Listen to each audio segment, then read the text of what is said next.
안녕하세요. 차업주의 이프리입니다. 어느덧 11월 중순이네요. 빼빼로는 다들 받으셨나요? 네? 못 받으셨다고요? 허거덩. 그러나 괜찮습니다. 제가 아몬드 빼빼로 패턴의 옷을 입었으니 기업 분석 영상으로 위안 삼으시길 바라면서 오늘도 기업 분석을 시작하겠습니다.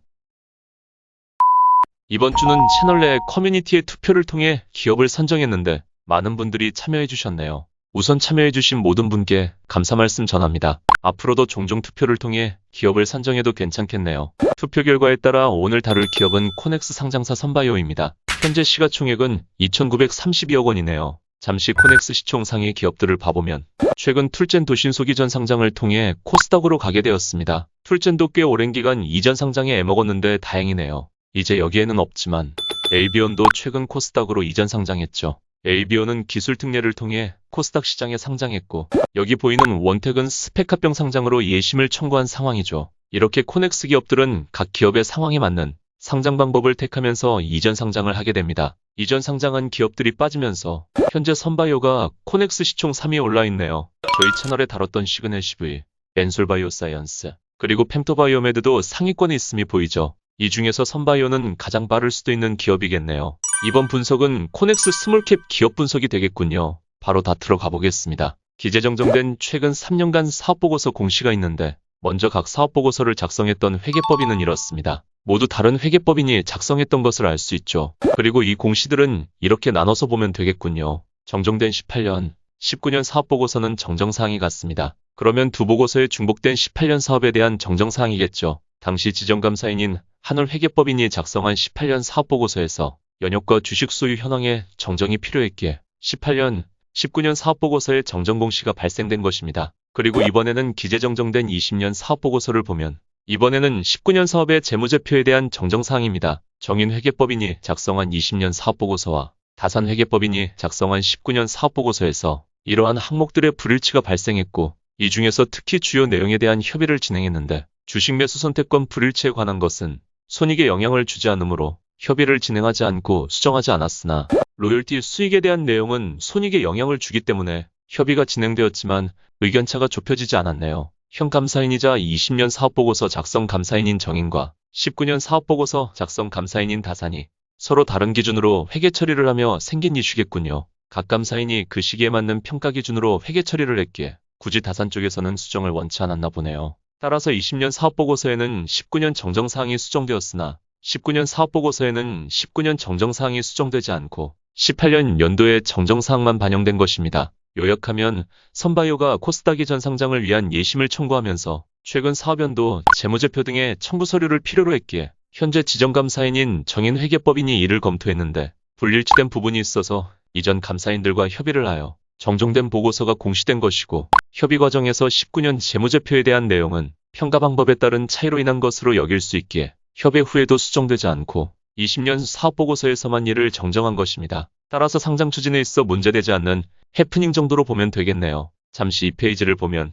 선바이오가 이번에 사업보고서와 감사보고서의 제출 시에 제출이 지연되는 이슈가 있었는데 또 로열티, 수익 인식 여부로 인한 것이었네요. 따라서 지정감사인이 제재 면제를 신청했고 그 대상으로 승인되며 5월 17일 이전까지 제출할 수 있게 연장됐고 이후 제출된 감사보고서에는 문제가 없었습니다. 이렇게 어떻게 인식하냐에 따른 회계 문제가 종종 발생하기도 합니다. 그리고 다시 1페이지를 보면 이전 상장을 결정하고 상장 예비 심사를 청구한 공시가 있네요. 그동안 선바이오가 성장성 특례 상장 추진을 준비하고 있다는 기사로 나오면서 선바이오가 이 일을 미확정이라고 꾸준히 해명해 오기도 했었는데 결국 이를 확정지은 것이죠. 여기서 잠시 이 공시에 대한 설명을 드리자면 풍문 또는 보도에 대한 해명 공시는 한국거래소가 요구해서 발생되는 공시가 아니라 기업이 자발적으로 해명하는 자율공시입니다. 반면 비슷해 보이는 공시인 조회공시 요구는 급격한 시황 변동으로 인해 한국거래소가 기업에게 요구하는 의무공시죠. 풍문 및 보도에 대한 기업의 자발적 해명 공시는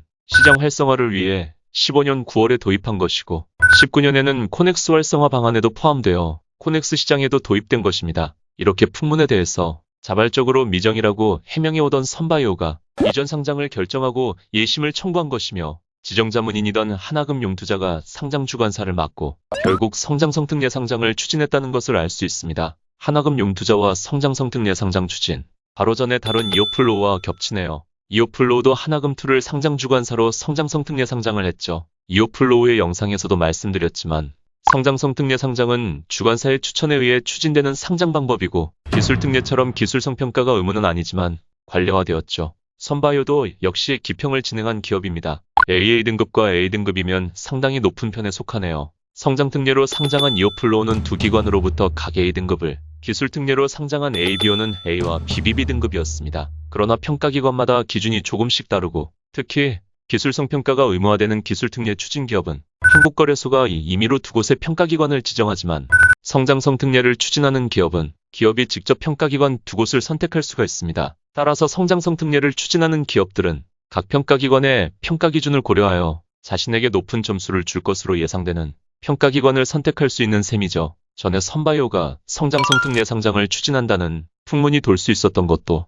선바이오가 평가기관을 직접 지정했기에 일어난 일이지 않았을까 생각해보게 되네요. 아무튼 이렇게 기술성평가의 등급은 기업이 가진 기술력의 절대적인 기준은 아니겠죠. 외부 평가기관으로부터 높은 등급을 받은 선바이오가 규모, 분산, 재무, 안정성, 건전성의 형식적 요건과 기업 경영 계속성, 안정성, 투명성의 질적 요건을 갖췄다고 판단한 주관사가 예심을 청구했으니 이제 상장위원회의 심의를 거치게 되겠네요. 선바이오는 규모, 분산, 재무, 안정성 등의 형식적인 요건에 문제될 것이 없습니다. 특히 기술성장 특례 기업의 규모 요건은 자기자본 10억 이상 시총 90억 이상으로 까다롭지 않죠. 하지만 상장주관사가 아무 기업이나 추천할 수는 없습니다. 성장성 특례는 주관사가 해당 기업의 성장을 보증하는 것이기 때문에 그에 맞는 책임과 의무를 져야 합니다. 성장성 특례로 상장한 기업이 상장 후 6개월 이내에 주가가 공모가의 90% 이하로 떨어진다면 청약에 참여한 일반 투자자들은 상장주관사에게 되팔 수 있는 권리를 가지게 되고 주관사는 이 물량을 공모가의 90% 가격으로 매입해야 됩니다. 또한 성장성 특례로 상장한 기업이 3년 내에 관리 종목 지정 및 상패에 지정된다면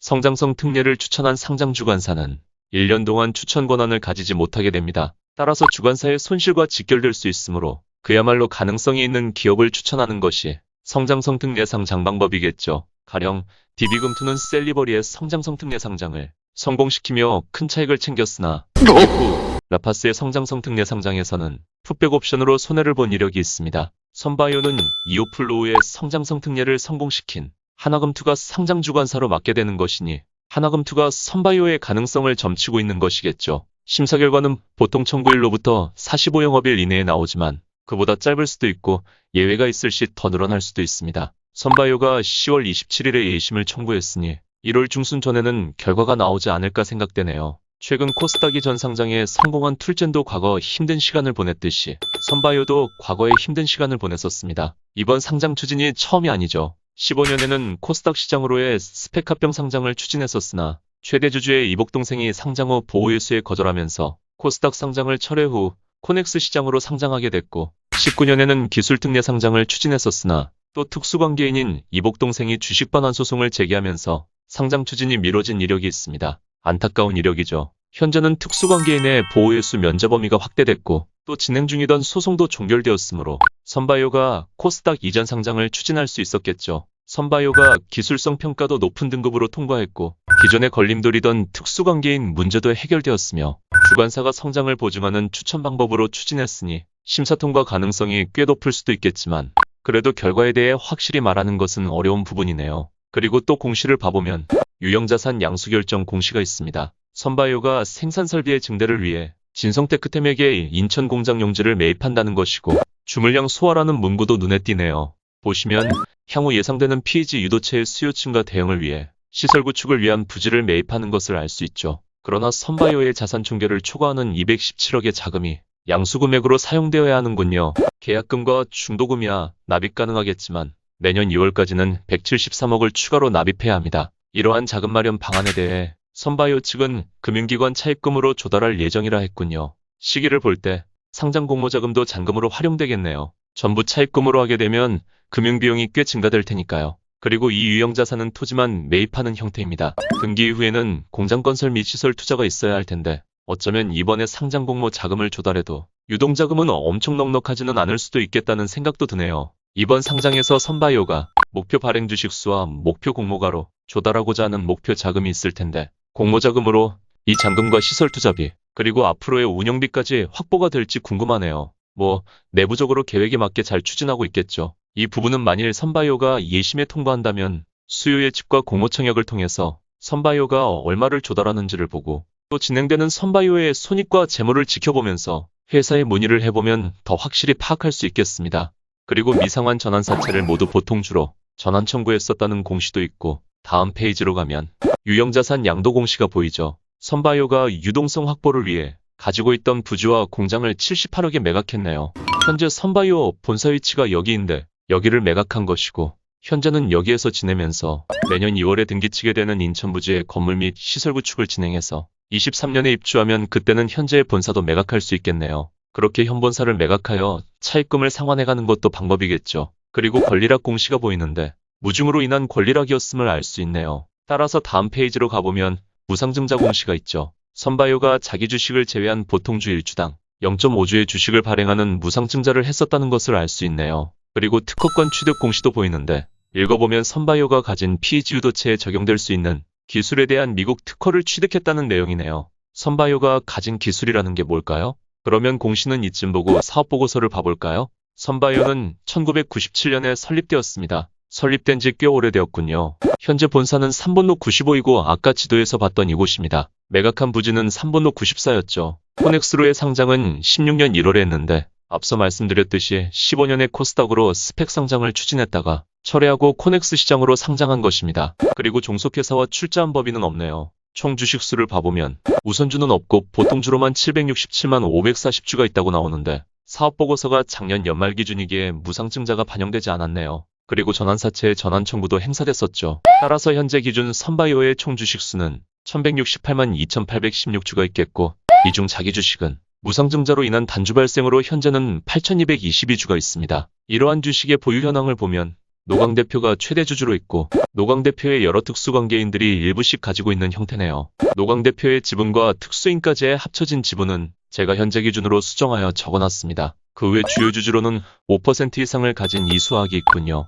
저희 채널에 다룬 이수학 기업 분석 영상에서도 이수학이 선바이오에 투자한 것을 봤었죠? 그러면 미상환 매자닌도 없으니 이제 재무제표를 봐볼까요? 종속회사가 없으니 개별로 보면 되겠고, 좀 더 최근 상황을 보기 위해 6월 말 기준으로 작성된 기업 현황 보고서를 봐보겠습니다. 먼저 자산 쪽을 보면 현금성 자산이 증가했는데, 이는 앞서 봤던 유형자산 양도로 인한 증가겠죠. 군포에 있는 공장 부지와 건물을 양도했기 때문에 투자 자산은 감소되었습니다. 그리고 매출 채권이 꽤 증가했고 재고자산도 증가했네요. 특히 원재료에서의 증가가 컸기 때문인데, 사업 수요로 인한 운전자본 쪽에서의 변화가 있어 보이죠. 이번에는 부채를 봐보면 부채 총계가 꽤 감소된 모습을 보여주고 있습니다. 전환사채를 보통주로 전량 전환 청구했으니 전환사채와 파생금융부채가 없어졌겠고, 장기차입금도 상환했네요. 유형자산 양도로 유입된 78억가량을 차입금 상환으로 사용했다는 것을 알 수 있죠. 따라서 부채 총계에서의 감소가 있었습니다. 그리고 지난해부터 매입 채무가 0인 것도 보이는, 원래도 매입 채무가 많지는 않았지만 납품업체에게 바로 대금을 지급하나 보군요. 이제 자본 쪽을 봐보면 전환사채의 보통주 전환, 무상증자, 그리고 스톡옵션 행사로 인해 자본금이 증가된 것이 보이고 이익잉여금이 감소한 것이 보이는데, 반기의 순손실을 보았나 보군요. 또한 전환사채 부채 소멸 등으로 인해 자기자본은 증가했네요. 따라서 선바이오의 자본금 대비 자기자본은 이렇습니다. 엄청 넉넉하다고 말할 순 없겠네요. 그러나 만일 심사에 통과하여 상장 후 상장 공모자금이 들어오면 자본금 대비 자기자본의 비율은 더욱 좋아질 수 있겠네요. 유형자산 양수자금과 시설투자자금으로도 활용될 테니 상장 후에도 유동자금은 넉넉하지 않을 수 있겠지만요. 이번에는 손익을 봐보겠습니다. 반기 매출이 꽤 증가했네요. 특히 2분기 매출이 크게 증가했군요. 반기 매출이 전기 연간 매출과 비슷한 수준이네요. 매출 내역을 보면 제품 매출과 기술료 수입으로 나뉘는데, 일단 기술 로열티 매출을 보면 2018년에 인도의 인타스 파마슈티컬과의 기술료가 발생하면서 이후로 계속 로열티가 발생되고 있는 상황이네요. 찾아보니 과거에 선바이오가 제조 기술을 인도의 인타스에게 기술 이전하며 인타스가 개발 및 완제품의 제조 판매 권리를 가졌고, 선바이오가 원료를 공급해왔었는데 인도 판매 승인에 이어서 18년 4월에 라펠가라는 약명으로 캐나다의 품목 승인을 받았고, 18년 9월에는 펠그라즈라는 약명으로 유럽 승인을 획득했었네요. 보통 유럽 판매 승인을 취득하면 1년 내에 미국 FDA 승인도 가능한 것으로 알려져 있는데 하필이면 시기가 딱 팬데믹 시기에 겹쳐버렸었군요. 따라서 FDA 승인은 아직인 것으로 보이는데 현재 진행 상황이 중요할 수 있겠죠. 이렇게 인타스와의 계약으로 인해 원천 기술을 가진 선바이오의 18년 기술료가 발생했고 이후부터는 로열티가 발생되어 온 것이군요. 보시면 향후 미국 시장의 점유율을 10% 차지할 경우의 예상 매출도 있는데 선바이오는 매출 로열티를 약 3.5%로 받는 것 같네요. 인타스의 PEG 효골템 약물은 기존 의약품인 암젠의 뉴라스타를 유사하게 만든 항암 치료 환자의 백혈구 감소증을 치료 예방하는 주사제입니다. 암젠의 신약이던 뉴라스타가 2002년에 특허가 만료되면서 여러 바이오시밀러 기업들이 진출할 수 있었기 때문이죠. 그리고 이러한 인타스의 PEG 효골템 약물 제조에는 선바이오의 기술이 적용되었다고 했는데 그 기술은 바로 패길레이션 기술입니다. 선바이오의 핵심 기술이죠. 패길레이션 기술은 약물 표면에 PEG라고 불리는 폴리에틸렌 글리콜 물질을 접합시켜서 약물이 역할을 잘 수행할 수 있도록 체내에 더 오래 머무르도록 하는 등 양리적 성질을 향상시키는 특성을 가지고 있습니다. 따라서 패길레이션 기술은 PEG 유도체를 활용해서 다양한 약물 제조에 활용할 수 있는 플랫폼 같은 기술이죠. 여기서 잠깐 설명을 드리자면 합성의약품은 쉽게 복제할 수 있지만 바이오의약품은 여러 조건이 다 다르기 때문에 완벽하게 복제할 수 없습니다. 따라서 합성의약품의 복제약은 제네릭이라 하고 바이오시밀러는 바이오의약품을 유사하게 만든 것이죠. 선바이오의 패길레이션 기술이 적용되어 제조된 PEG 효골템도 바이오시밀러 제품으로 분류되네요. 바이오의약품에 유사하게 제조하면서 성능까지 개선된 약을 바이오베터라고 하는데 선바이오의 패길레이션 기술이 적용된 완제품이 바이오시밀러로 분류되는 것으로 보아 기존 약 대비 성능이 월등하게 개선된 약물까지는 아닌가 보네요. 좀 더 차세대 패길레이션 기술의 개발로 바이오베터로 나아간다면 더 좋겠다는 생각이 들기도 하네요. 아무튼 이렇게 인도의 인타스가 제조하는 PEG 효골템 약물은 선바이오의 패길레이션 기술이 적용되고 또 선바이오의 PEG 유도체를 공급받아 제조됩니다. 따라서 선바이오와 인타스의 원료 계약이 매년 발생되고 있고 수주량도 해마다 증가하고 있네요. 즉 간단하게 요약하면 이러한 판매 경로가 되겠죠. 선바이오는 PEG 유도체를 인타스에 납품하고 인타스는 납품받은 PEG 유도체와 필그라스팀을 선바이오로부터 이전받은 제조기술로 융합하여 완제품을 제조하고 각 국가의 판매 승인을 취득한 기업에 공급. 이렇게 완제품을 받은 기업들은 각 국가에 판매를 하고 발생되는 매출의 약 3.5%만큼의 로열티가 선바이오에 들어오는 구조가 되겠군요. 괜찮은데요? 원료 공급 매출과 로열티 매출이 같이 증가하니 점점 좋아질 수 있겠군요. 이렇게 기술 이전을 하고 PEG 유도체도 공급하니 원료 제품의 매출도 발생하고 있는데 이게 이제 인도 기업에 공급되는 PEG 유도체 제품이고 매출의 가장 큰 비중을 차지하고 있네요. 그 다음으로는 A 품목이 큰 비중을 차지하는데 과거에는 없다가 21년 상반기에 매출이 최초 발생되었군요. 이는 선바이오의 PEG 유도체가 화이자 코로나19 백신의 원료 공급처인 독일 기업을 통해 화이자에 공급되었기 때문입니다. 루너 백신의 대표 기업이 화이자와 모더나인데 모더나와도 협의가 진행 중이었나 보네요. PEG 유도체라는 것이 상당히 다양한 의약품에 활용되는 것을 알 수 있습니다. 따라서 이 두 제품이 이번 매출 증가에 주요 원인이 어떤 것이겠군요. 이렇게 수요가 꾸준히 증가하니 앞서 유형자산 취득 목적에서 캐나다, 호주, 유럽 시장의 점유율 확대와 미국 FDA 승인을 대비하여 PEG 유도체의 연간 캐파를 증량하려는 계획을 봤었던 것이겠군요. 현재 PEG 유도체의 연간 생산 능력은 250kg으로서 풀가동 시 연매출은 85억 수준까지 가능할 수 있겠습니다. 내년에 잔금 치르고 등기치고 바로 시설 구축에 나서면 PEG 유도체의 생산 캐파는 23년 하반기부터 증가할 수 있겠다는 생각이 드네요. 수요가 있어서 증량하려는 것이겠지만 대개 그렇듯 바이오시밀러 시장에서는 경쟁 기업이 한두 개가 있는 것이 아닙니다. 현재 유럽 판매가 승인된 PEG 효골템 시밀러 의약품만 해도 7개가 있으므로 유럽 내에서도 경쟁이 치열하고 선바이오가 아직 승인받지 못한 미국에서는 이미 큰 점유율을 가진 바이오시밀러 선두업체가 존재하죠. 따라서 점점 성장해갈 것은 분명해 보이지만 얼마나 점유율을 가져올 수 있을지가 중요하겠습니다. 이렇게 PEG 효골템 외에도 또 다른 주요 치료제로 구강건조증 치료제가 있는데 구강건조증 치료제인 뮤코팩은 2019년에 미국 FDA 판매 승인을 취득하기도 했습니다. 따라서 뮤코팩의 미국 내 판매를 위해 제조기술 이전과 PEG 유도체를 공급하려고 했으나 기술 이전을 받으려는 기업들이 이미 존재하는 GSK 제품과의 비교 임상 요구가 있었기 때문에 현재 비교 임상이 진행 중입니다. 따라서 바로 판매로 이어지지 않고 시간이 소요되고 있죠. 그리고 중국에는 이미 뮤코팩을 기술 이전했고 역시 판매 승인을 받기 위한 임상이 진행 중이죠. 이렇게 뮤코팩도 PEG 효골템처럼 차례로 판매가 될 수 있겠습니다. 그 외에도 이러한 계획을 가졌음을 알 수 있는데 아직 많이 남았기에 중요도는 떨어져 보이네요. 결국 선바이오는 패길레이션 기술을 활용하여 개발한 바이오시밀러 의약품 제조 기술을 각국의 기술 이전하고 PG유도체도 공급하는 전략임을 알 수 있습니다. 다시 손익계산서로 돌아와서 그래서 매출이 이렇게 증가했고 영업이익도 증가했습니다. 선바이오는 꾸준히 영익을 내는 바이오 기업이네요. PG유도체로 인해 매출과 이익은 점점 더 커질 수 있겠지만 이 성장을 이어가려면 역시 캐파 증가가 필요하겠습니다. 그리고 영업이익을 봤음에도 파생상품 평가 손실로 인해 순손실을 보았네요. 발행한 전환가액 대비 주가가 올랐었기 때문에 재무상의 회계 처리가 된 것이니 문제될 것은 없죠. 오늘은 분석 순서가 좀 바뀌었네요. 그럼 이쯤 할까요? 이프리의 요약 시간입니다.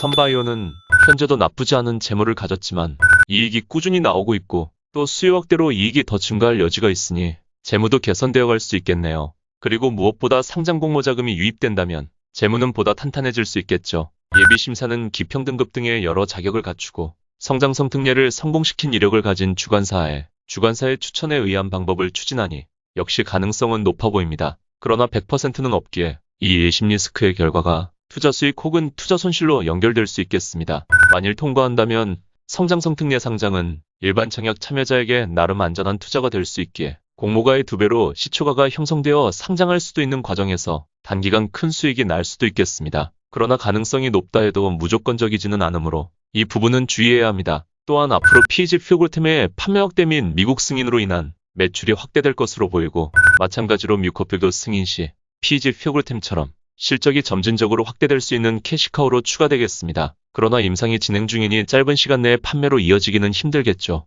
이렇게 하나씩 캐시카우 파이프라인을 추가해 나갈 선바이오는 꾸준히 성장할 수 있는 사업 구조를 가졌다고 생각됩니다. 캐파가 시의적절하게 구축되면 더 큰 성장을 이어갈 수도 있겠죠. 루너 백신에 공급되는 PG유도체의 공급도 어쩌면 화이자 외에 모더나 수요가 발생할 수도 있겠고요. 그러나 현재 PG유도체 캐파가 가진 한계성이 있기 때문에 만일 그렇게 된다 해도 캐파 증량 전에는 현캐파 수준에서의 실적 증가가 이뤄질 테니 상징성 정도만 있을 것 같다는 생각이네요. 주가에는 크게 작용할 수 있겠죠. 그리고 그의 파이프라인은 기간이 좀 많이 필요하겠다는 생각이 드네요. 따라서 장단점을 나눠보면 이렇게 되겠네요. 선바이오는 점점 제조기술 이전과 PG유도체의 공급이 확대되며 손익구조가 점점 좋아질 수 있을 거라 생각되네요. 그러나 현재 캐파가 가진 한계성이 있기 때문에 단기간에 드라마틱하게 성장하기는 힘들 거라 생각되므로 역시 단기간 내 주가에 크게 작용할 가장 큰 이슈는 예심 결과 이후에 따른 주가 흐름과 이전 상장 후의 주가 흐름이 되겠습니다. 예심 결과와 예심 통과 이후의 주가 동향,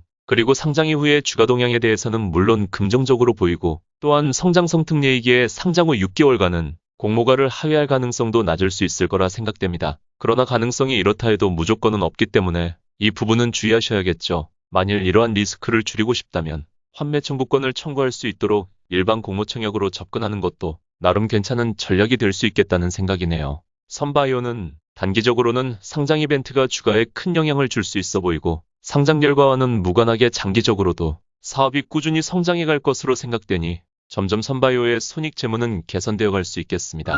자, 오늘도 이렇게 기업 분석을 해봤습니다. 다음 주는 수능이 있군요. 시간 참 빠릅니다. 점점 2021년과도 이별할 준비를 해나가겠네요. 오늘도 차트 없는 주식 투자였습니다. 감사합니다.